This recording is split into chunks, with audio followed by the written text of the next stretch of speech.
කියන්නේ යාන්ත්‍ර විද්‍යාව ප්‍රශ්න ටිකක් සාකච්ඡා කරන්න යන්නේ අවසාන අවුරුදු වල 2024 25 24 23 22 ඒ වගේ අවසාන අවුරුදු වල මේ යාන්ත්‍ර විද්‍යාවෙන් ආපු ප්‍රශ්න ටිකක් අ, මුලින්ම අපි බලමු 2020 පේපර් එකේ යාන්ත්‍ර විද්‍යාව ඒකෙත් විශේෂයෙන් බල ලකුණු කිරීම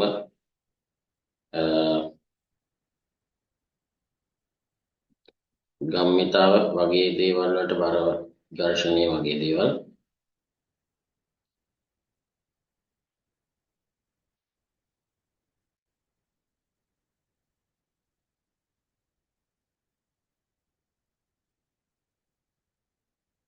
බලන්න ඉස්සෙල්ලාම 2020 පේපර් එකේ 22 වෙනි ගාන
හරි දැන් මේ ගැටලුව බලනකොට වැදගත් දේවල් මොනවද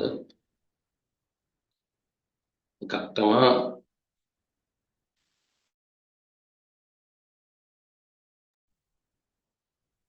ස්පර්ශවන සියලුම පෘෂ්ඨ කියලා කියනවා ස්පර්ශවන සියලුම පෘෂ්ඨ අතර ගතික ඝර්ෂණ සංගුණකය කියලා දීලා තියෙනවා ස්පර්ශ වෙන්නේ මොනවද වස්තු දෙක ස්පර්ශ වෙනවා මෙතන ඒ වගේම B වස්තුවයි පොළවයි ස්පර්ශ වෙනවා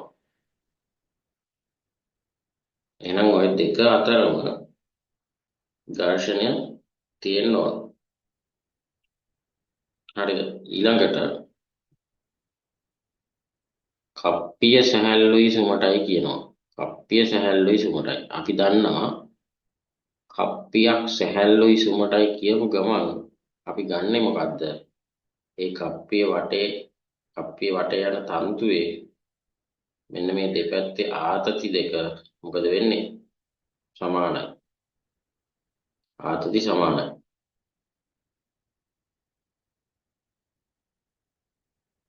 හරි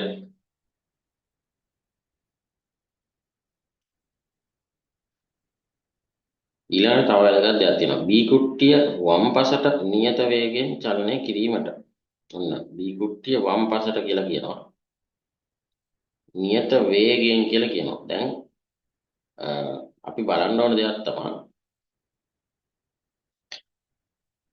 යම්කිසි වස්තුවක බල ලකුණු කරාම ඒ බලවලට සංප්‍රයුක්තයක් තිබ්බොත් බලවලට සංප්‍රයුක්තයක් තිබ්බොත් ඒ බල සංප්‍රයුක්තයත් එක්කම මතක් වෙන්න ඕන දේ තමයි එයා මොනවා වෙනවද ත්වරණය වෙනවා දැන් ත්වරණය කියන්නේ අපිට ගොඩක් ළඟ දෙයක් විදිහට තමයි මතක තියෙන්න ඕන ඊට වඩා පල්ලෙහින් තමයි ප්‍රවේගය තියෙන්නේ ඊට වඩා පල්ලෙහින් තමයි විස්ථාපනය තියෙන්නේ කියන්නේ ත්වරණය අපිට ළඟයි කියලා හිතාගන්න. එතකොට බල සම්ප්‍රයුක්තයක් තියෙනවා නම් ත්වරණයක් තියෙනවා. දැන් නියත වේගයකින් චලනය වෙනවා කියන්නේ මෙතනදී එකම දිශාවට යන්නේ. එතකොට නියත ප්‍රවේගයකින්ුත් තමයි. එකම දිශාවට යන හින්දා එතකොට නියත ප්‍රවේගයෙන් යනවා කියන්නේ ත්වරණයක් නැහැ කියන එක. ත්වරණයක් නැහැ. ත්වරණයක් නැහැ කියන්නේ මොකද්ද? සම්ප්‍රයුක්ත බලයක් නැහැ. හරිද? එතකොට නියත වේගයෙන් ගමන් කරනවා කියලා තිබ්බොත් වා ගන්න ඕන දේ තමයි වස්තු වස්තු වල බල ලක්ම කරාම ඒක සමතුලිතයි. එහෙනම් ගැටලුව හදන්නේ කොහොමද? මෙන්න මේ තන්තු අවිතන්‍ය කියලා කිව්වා, සහැල්ලු අවිතන්‍ය තන්තුවක් කියලා කිව්වා. ඒක කොහොමද කිව්වේ නැතත් අපි කොහොමද ගන්න එකක් ඊළඟට කප්පි සහැල්ලුයි සුමටයි ඔක්කොම ටික විස්තර වශයෙන් දීලා තියෙනවා. එහෙනම් මේ ආතති දෙක සමානයි. එතකොට මේ ආතතිය සමානයි. මේ t දෙකම සමානයි. ඊළඟ එක B කුට්ටිය වම් පසට යනවා නම් අපි දන්නවා තන්තු අවිතන්නේ හින්දා තන්තු අවිතන්නේ කියන්නේ මොකක්ද? ඇදෙන්නේ රබර් බෑන්ඩ් වගේ ඇදෙන්නේ මේ කියන්නේ ඇදීමක් තියෙනවා ආතතියක් තියෙනවා. හැබැයි දිග වෙනස් වීමක් වෙන්නේ නැහැ. ඒකයි අවිතන්නේ කියන්නේ.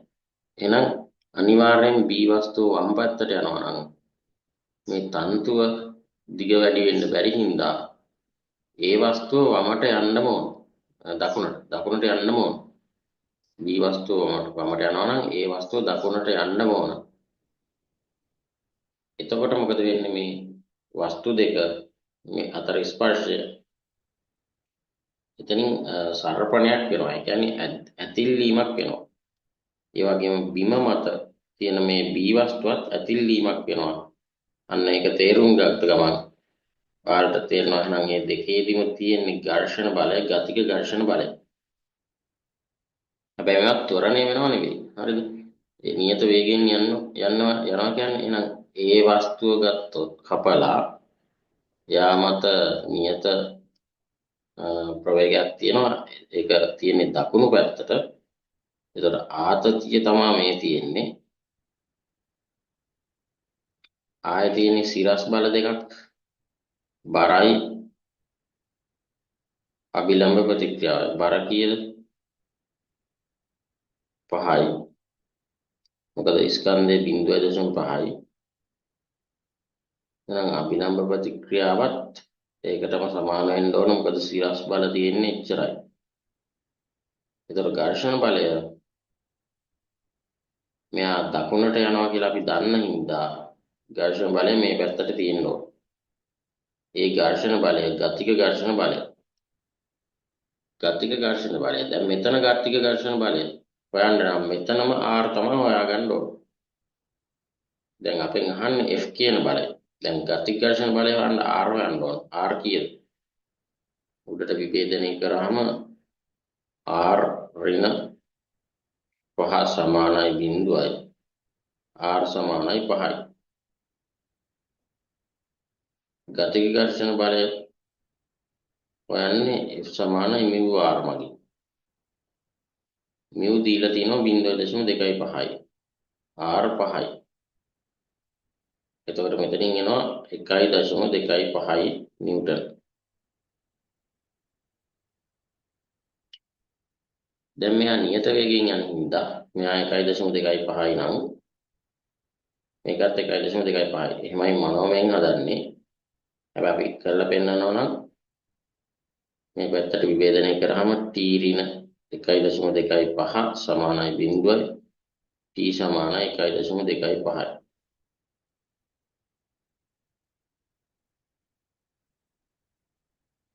ඊළඟ මෙතෙන් එනවා ඒ ආතතියමයි මේක. ඒකත් 1.25යි. ඒතර අනිත් වස්තුව සලකපුවාම B වස්තුව මේ ආතතිය 1.25යි. එයා කපලා ගත්තාම උඩ පෘෂ්ඨයමුත් කැපෙනවා යට පෘෂ්ඨයමුත් කැපෙනවා. ඒතර මෙයා යන්නේ වම් පැත්තට නම් ඝර්ෂණ බලය මෙතනින් එනවා දකුණු පැත්තට. ඒක හරියටම මෙන්න මේ ඝර්ෂණ බලයේ අනිත් ප්‍රතික්‍රියාව. ඒතර ඒක 1.25යි කියලා අපි දන්නවා. ඒක ඝර්ෂණ බලය. මේක ආතතිය. ඊළඟට යට තියෙන පොළවෙන් එනවනේ ඝර්ෂණ බලයක්. ඒක මෙහෙම. ඒක වෙන ඝර්ෂණ බලයක් නේ. ඒකත් ගතික තමයි. හැබැයි වෙන අගයක්. ඒතකොට ඒක හොයාගත්ත ගමන් අපිට හොයන්න පුළුවන් මෙන්න මේ කැපිටල් F කීයද කියලා. කොහොමද හොයන්නේ? මෙතන R දැනගෙන ඉන්න ඕනේ. ඒතකොට කිලෝග්‍රෑම් 1යි. මෙතන මෙතන R කෙනෙක් ඉන්නෝනේ. R කීයද? මෙන්න මේ R ගෙම අනිත් එක මේ තියෙන්නේ. එතකොට AR අපි හෙව්ව 5යි කියලා. එතකොට මෙතන බර තියෙනවා 10ක්. එහෙනම් මෙතන අභිලම්බ ප්‍රතික්‍රියාව S නම් ඔන්න S ඕන වෙනවා මෙතන ඝර්ෂණය හොයන්න. ඒ ඝර්ෂණය නේද S කීයද? S කීයද? S කියන්නේ අපිට පේනවා 15යි කියලා.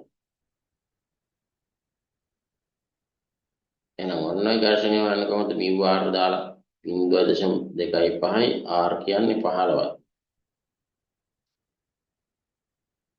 එතකොට මෙතන තියෙනවා අර වගේ 3 ගුණයක්. එහෙනම් 3.75. හරි. එහෙනම් කැපිටල් F කියන්නේ මොකක්ද? මේ 1.25යි මේ 1.25යි මෙතන 3.75යි. ඒ තුනේ එකතුව මෙයාට සමාන වෙන්න බෑ. එහෙනම් 1.25 ඒවා දෙකකුයි 3.75 ඒවා එකකුයි. උත්තරේ 6.25යි.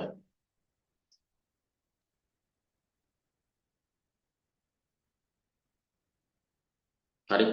එතකොට සාමාන්‍යයෙන් අපි නිකන් හදන පිළිවෙල විභාගයේදී කරන පිළිවෙල තමයි මම ඔය කිව්වේ. මොකද කැපිටල් F හොයාගන්න ආතතිය හොයාගන්න වෙනවා, ඝර්ෂණ හොයාගන්න වෙනවා. ආතතිය හොයාගන්න වෙන්නේ උඩ වස්තුවේ. එතකොට මේ ගැටලුවේ උත්තර ටික නෙමෙයි වැදගත්. ගැටලුව හදන්න භාවිත කරපු දේවල් කොහොමද කරේ, මොනවාද පටන් ගත්ත කොහොමද, ඒ දේවල් තමයි වැදගත්. නියත වේගයෙන් යනවා නම් සමතුලිතයි කියලා ගත්තා. අපි මේවා බිඳුවයි කියලා ගත්තේයි. මේවා බිඳුවයි, ඒ වගේම මේවා බිඳුවයි. ඒවා උනේ සමතුලිත හින්දා. ඒ වගේම ඇයි මේවා ස්ථිතික ඝර්ෂණයක් නෙවෙයි ගතික ඝර්ෂණයක්ම කියලා හිතුවේ? මෙයා නියත වේගයෙන් යනවා කියන්නේ අතිල්ලීගෙන යන්නම ඕන. අන්නේ දේවල් හින්දා. හරිද? එතකොට දැන් ගාන පිළිවෙලට හදලා පෙන්නනවා නම් ඒක මෙහෙමයි කරන්නේ.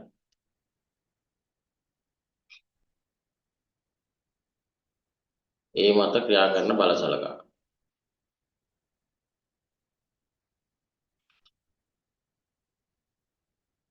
ඒ මත ක්‍රියා කරන බල සැලකුවොත් R හොයන්න ඕන. මෙතන T ඉන්නවා. මෙතන ඝර්ෂණ බලය මේ පැත්තට F. මුලින්ම විභේදනය. උඩට විභේදනය කරාම R ඍණ 5 සමානයි 0යි R සමානයි 5යි. මේ පැත්තට විභේදනය කරාම T ඍණ F සමානයි 0යි T සමානයි F. හැබැයි F කියන්නේ ගතික ඝර්ෂණ සංගුණකයේ වරක් R. එතනම අපි හෙව්වා මෙන්න මෙහෙම.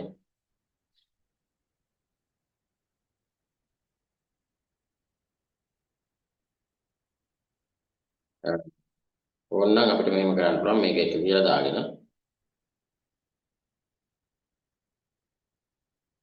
F ගතික සමානයි μ R මගින් μ ගතික වරක් R මගින් සිම්පල් F කියන එක ආය වෙනම හොයන්නත් පුළුවන් මේ විදිහට. එතකොට 1.25 නිව්ටන් කියලා එනවා F. 1 2 කියලා දාගත්තා. එතකොට T සමානයි 1.25. ඊළඟට B වස්තුව සලකනවා.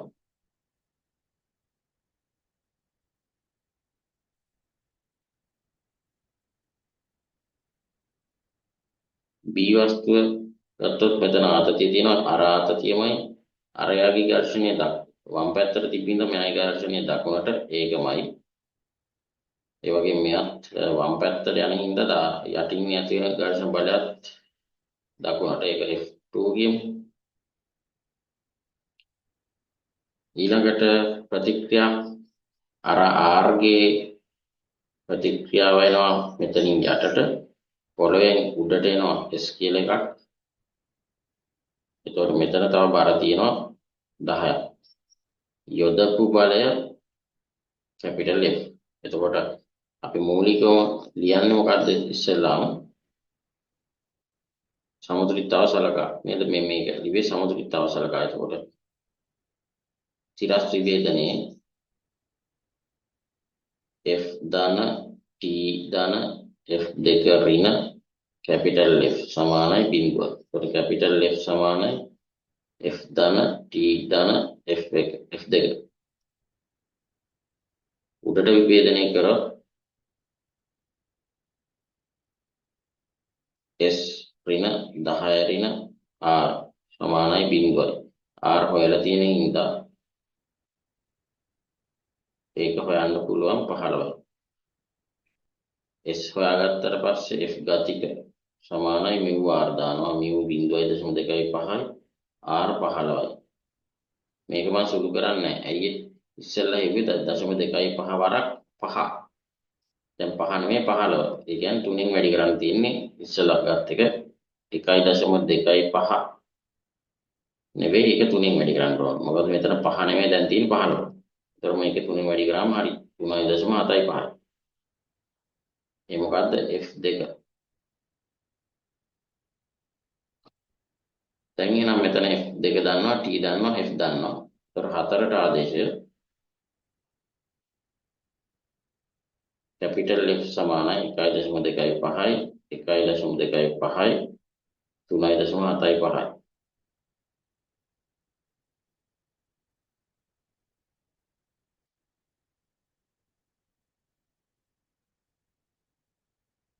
එතකොට අපි අර පිළිවෙලකට හදාගෙන යන ක්‍රමයක් තියෙනවා. රචනා ගැටලුවක් නම් හැබැයි MCQ එකකදී යන විදිය වෙනස්. එතකොට මේක 23 වෙනි ගැටලුව. හරි.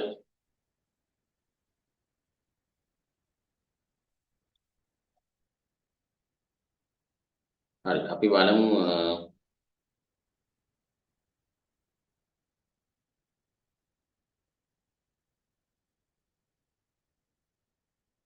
ගොඩක්ම බල සම්බන්ධ ගැටලු තමයි අපි බලන්නේ මේ වෙලාවේ.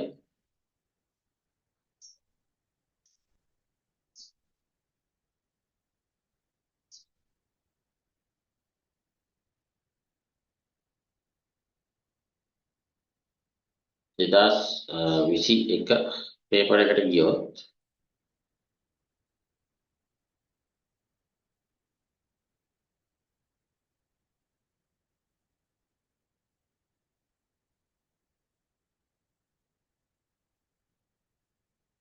ඒකේ තියෙනවා 18 වෙනි ප්‍රශ්නේ. 18 වෙනි ප්‍රශ්නේ.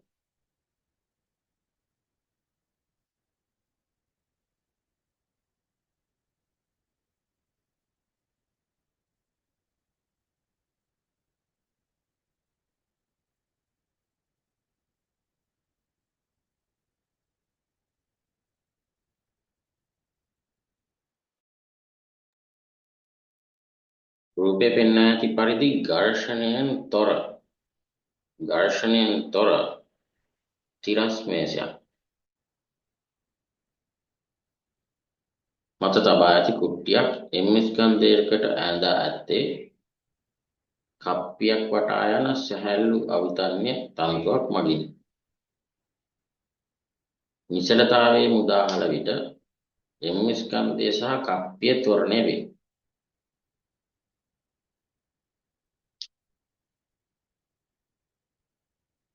සලකුණු කර ඇති පරිදි තන්තු කොටස් වල ආතති T1 සහ T2 නම් පහත කුමක් සත්‍ය වේද කියලා අහනවා. හරි. දැන් මේක හොඳට තේරුම් ගමු. අපි මතකද කිව්වා මේ ආතති සමාන වෙලා සමානයි කියලා ගන්නෙ ඇයි අපි ගන්නවනම් මතකද මම කිව්වා කප්පිය සැහැල්ලු වුණොත් ආතති සමානයි කියලා ගන්නවා. කප්පිය සුමට වුණොත් ආතති සමානයි කියලා ගන්නවා.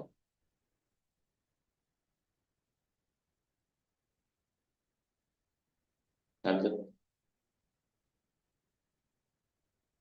කප්පිය සැහැල්ලු වෙලා සුමට නැති වුණොත් ඒත් ආතති සමානයි කියලා ගන්නවා. කප්පිය සැහැල්ලු නෑ හැබැයි සුමට වුණොත් ඒත් ආතති සමානයි කියලා ගන්නවා. එතකොට ආතති වෙනස් කියලා ගන්න එකම එක අවස්ථාවයි. ඒ මොකද්ද? සැහැල්ලුත් නැහැ සුමටත් නැහැ.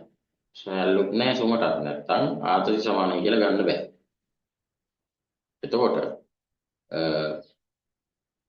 දැන් මෙතන t එක t දෙක කියලා නිකන් දාලා තියෙනවා. හැබැයි මේ දෙක සමානද නැද්ද කියලා තමයි අහන්නේ. සමානද නැද්ද වැඩි කවුද කියන එක.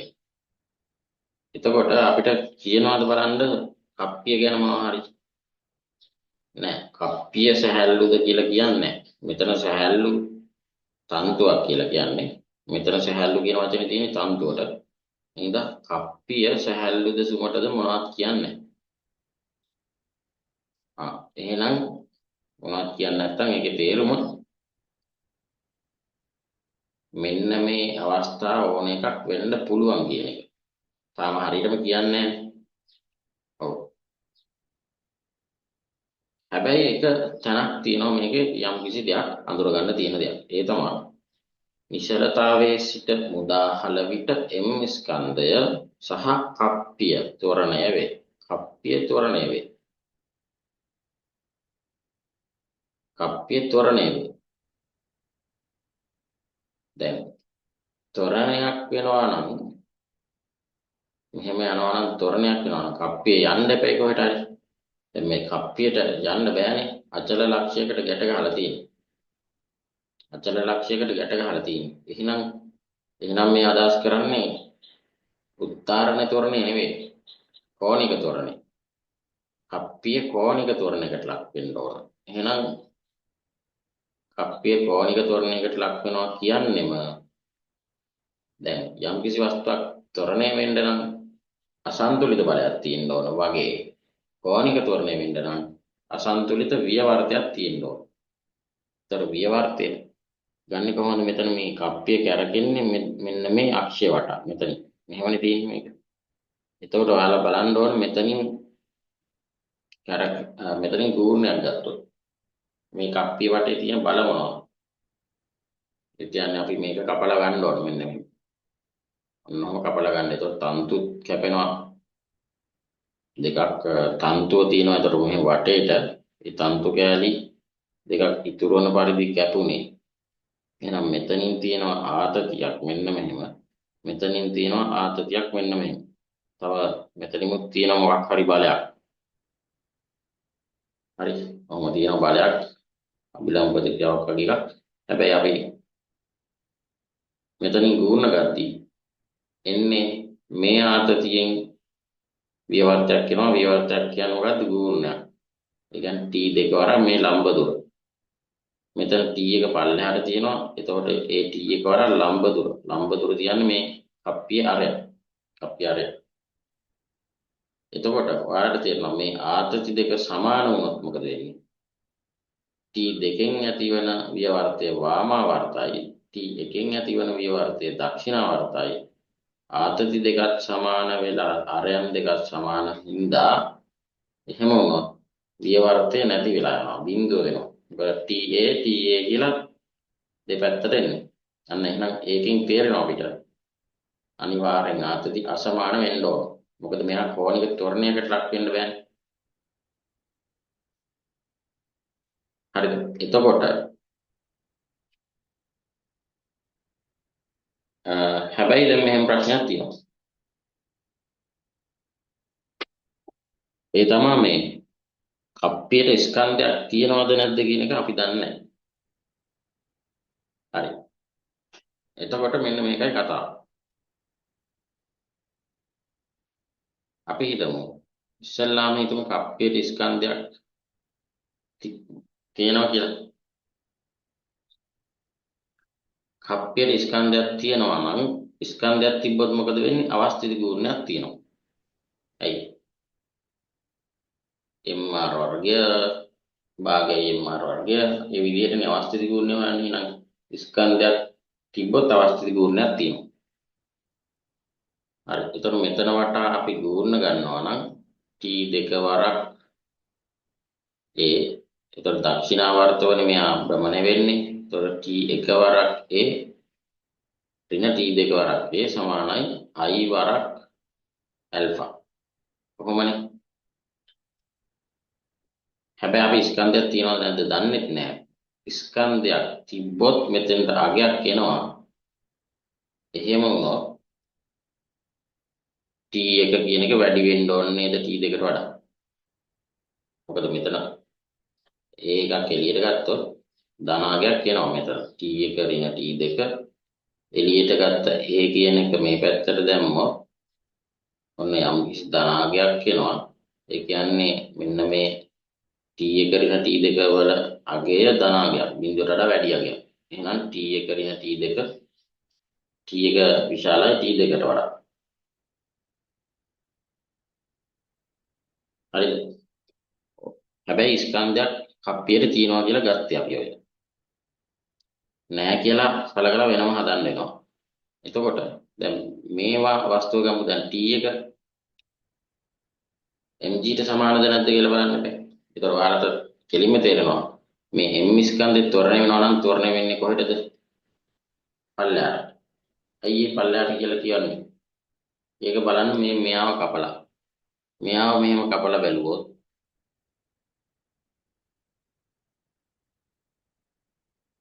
එයාට තියෙන බල ගත්තාම එයා සුමට තලයක් මත ඉඳින්ද තිරස් බල විදියට තියෙන එකම එක තිරස් බලය. එකම එක තිරස් බලයයි තියෙන්නේ. එහෙනම් අනිවාර්යෙන් මෙයා මේ පැත්තට ත්වරණය වෙන්නම ඕන. ඒ ත්වරණය වෙනවම කිව්වේ අසන්තුලිත බලයක් තියෙනවා. මම කිව්වේ බලය අසන්තුලිත බලයක් තියෙනවා නම් ඔයා ඊළඟට හිතන්න ඕන දේ ත්වරණයක් තියෙනවා කියලා. ඒකාකාර ප්‍රවේගයක් නෙවෙයි ත්වරණයක් තියෙනවා. එයා ඒ පැත්තට ත්වරණය වෙනවා නම් මේ තන්තුව අවිතන්නේ හින්දා මෙයා පල්ලෙහාට ත්වරණය වෙන්න ඕන. එතකොටම ඔයාලට තේරෙනවා මෙන්න මේ t1 කියන ආතතියයි mg සමාන වෙනවද? නෑ, සමාන වෙනවා නම් මෙයා ත්වරණය වෙන්න බෑනේ. ඒතර මෙයා පල්ලෙහාට ත්වරණය වෙන්නෙම ඇයි? පල්ලෙහාට තියෙන බලය වැඩි හින්දා. කාට වඩාද? උඩට තියෙන බලයට වඩා. t1කට වඩා mg වැඩි වෙන්න ඕන පල්ලෙහාට ත්වරණය වෙන්න. එහෙනම් මේ දෙකම සම්බන්ධ කරලා අපි එක ප්‍රකාශයක් ලියුවොත් මොකද්ද? mg ට වඩා අඩුයි t1 ඊට වඩා අඩුයි t2.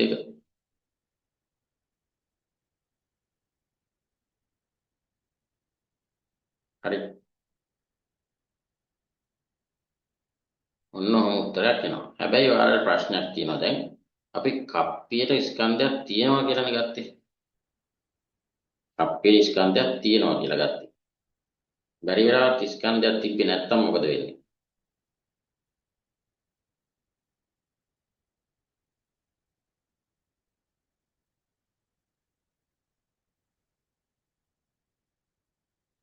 ස්කන්ධයක් තිබ්බේ නැත්තම් මෙහෙම දෙයක් වෙන්න පුළුවන්. එතකොට මෙන්න මේ ස්කන්ධයක් නෑ කියන්නේ I කියලා කෙනෙක් නෑ, බිඳුවයි. එහෙම වුණාම මේ කෑල්ලම බිඳුවයි. එහෙම වුණොත් t1යි t2යි සමානයි. අන්න දැක්කද? එක්ක සහැල්ලු වුණොත් සුමට වුණොත් ආතති සමානයි. සහැල්ලු වුණොත් රළු වුණොත් ආතති සමානයි. ඊළඟට ස්කන්ධයක් තියෙනවා සහැල්ලුයි මේ සුමටයි ආතතියක් තියෙනවා. ඔහොම කතන්දර ටිකක් කිව්වනේ. දැන් බලන්න. ස්කන්ධයක් නෑ කියන්නේ සහැල්ලුයි. හැබැයි රළු. කියන්නේ මෙන්න මේ කතාව. ඒ තාතේ සමාන වෙනවා. තේරෙනවද? මොකද මෙතන බිඳුව වෙනවා. මම මේක බිඳුව දානවා. ස්කන්ධයක් නැති වුණ ගමන් වෙන්නේ මෙයා කප්පිය රළු වුණත් කප්පිය රළු වුණත් මෙයා බිඳුව වෙනවා. එතකොට t1 රින t2 ඒ එළියට ගත්තාම බිඳුවයි. ඒ වලින් බෙදුවත් බිඳුවයි. අන්න t1යි t2යි සමාන වෙනවා. අන්න ඒකයි කිව්වේ ස්කන්ධයක් නැහැ කියලා ගත්ත ගමන්. ස්කන්ධයක් නැහැ කියලා ගත්ත ගමන්. ඒ කියන්නේ සහැල්ලුයි කියලා ගත්ත ගමන්. සහැල්ලු කියන්නේ මෙන්න මේකට හරියට වැටුණා කියන එක. ගත්ත ගමන් ආතති සමාන වෙනවා. රළු වුණත්. දැන් මේක සුමටද නැහැ. සුමට නැහැ. රළුයි. හැබැයි ආතති සමාන වෙනවා. ඒකට හේතුව මේක. එතකොට එතකොට ආතති සමානයි. හැබැයි මෙහා පල්ලෙහාට ත්වරණය වෙනවා. එතකොට මෙයාට ඇල්ෆා කෙනෙක් ඉන්නවද? ඉන්නවා. ඇල්ෆා හිටියට ඇල්ෆාට අගයක් දැම්මට දැන් හිතන්න ඇල්ෆා 10යි කියලා. හැබැයි ඇල්ෆා 10 වුණාට i බිඳුව. i කෙනෙක් නෑ ස්කන්ධයක් නැති නිසා. ඒ හින්දා තමයි මේ සම්පූර්ණ පදේ බිඳුව උනේ. ඒ වුණාට ඇල්ෆා කෙනෙක් ඉන්නවා. ඇල්ෆා කෙනෙක් ඉන්නවා කියන්නේ ත්වරණයක් තියෙනවා. මෙයක් ත්වරණය වෙනවා මේ පැත්තට, මෙයක් ත්වරණය වෙනවා මේ පැත්තට. එහෙනම් මෙතන කතාව අර වගේම තමයි. මොකද මෙයාට ත්වරණයක් තියෙන්න නම් අනිවාර්යෙන් g වැඩි වෙන්න ඕනේ t එකට වඩා. එතකොට අපේ උත්තරේ මොකක් වෙනවද? මේ දෙක සම්බන්ධ කරාම උත්තරේ t1යි t2යි සමානයි. හැබැයි t එකට වඩා වැඩි වෙන්න ඕන mg. ඔන්න ඔය ප්‍රශ්න දෙකම තියෙන හින්දා මේකේ ඒ උත්තරේ ගන්නත් පුළුවන්. ඒ හින්දා මේකට උත්තර දෙකක් තියෙනවා හරියටම බැලුවොත්. දෙවෙනි උත්තරේ ගන්නත් පුළුවන්. ඒ වගේම මෙන්න මේ පස්වෙනි උත්තරේ ගන්නත් පුළුවන්. දැන් විභාගයට අපි ගහන්න ඕන මොන උත්තරේද? වඩාත්ම ගැළපෙන පිළිතුර. දැන් මෙතන සෛද්ධාන්තිකව මේ උත්තර දෙකම වෙන්න පුළුවන්. එහෙනම් අපි වැඩි බරක් දෙන්න ඕන වඩා ප්‍රායෝගික தත්ත්වයට. සමහර විට මේ වගේ ගැටලුවක මේ උත්තර දෙකටම ලකුණු දෙන්න ඕන. සමහර විට ඒක ප්‍රායෝගික පැත්තට වැඩිපුර සලකන්න පුළුවන්. එහෙම වුණොත් ඔයාලත් ඒක තමයි ගන්න ඕන. එතකොට ප්‍රායෝගිකව අපියට යම් කිසි ස්කන්ධයක් තියෙන්න ඕනනේ. ප්‍රායෝගිකව. දැන් සෛද්ධාන්තිකව නම් මේ උත්තර දෙකම පිළිගන්න ඕනේ. දැන් එකක් තෝරගන්න ඕන හින්දා එක උත්තරයක් තෝරගන්න වෙන හින්දා අපි නම් වැඩි බරක් දෙනවා සාමාන්‍ය කප්පේට ස්කන්ධයක් ඇති. එතකොට මේක අනිවාර්යයෙන්ම ආතති සමාන නැහැ වෙනස්. ඒ වුණාම අපිට ගන්න වෙන්නේ පස්වෙනි උත්තරේ. හැබැයි දෙවෙනි උත්තරේට ගැහුවත් එතනත් තර්කයක් තියෙනවා. එතකොට හරිනම් දෙකටම ලකුණු දෙන්න ඕන. තේරුණාද?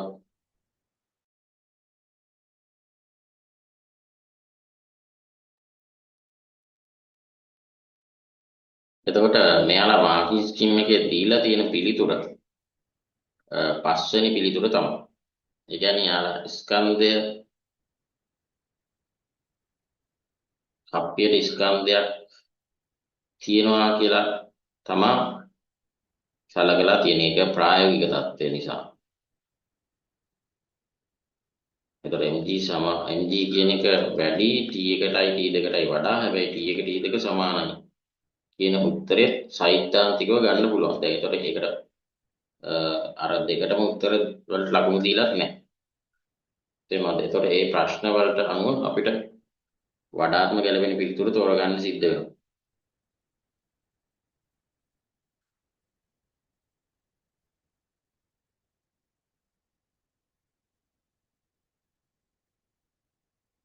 හරි. එහෙනම් අපි ආපහු ජොයින් වෙලා ඊළඟ එක කතා කරමු.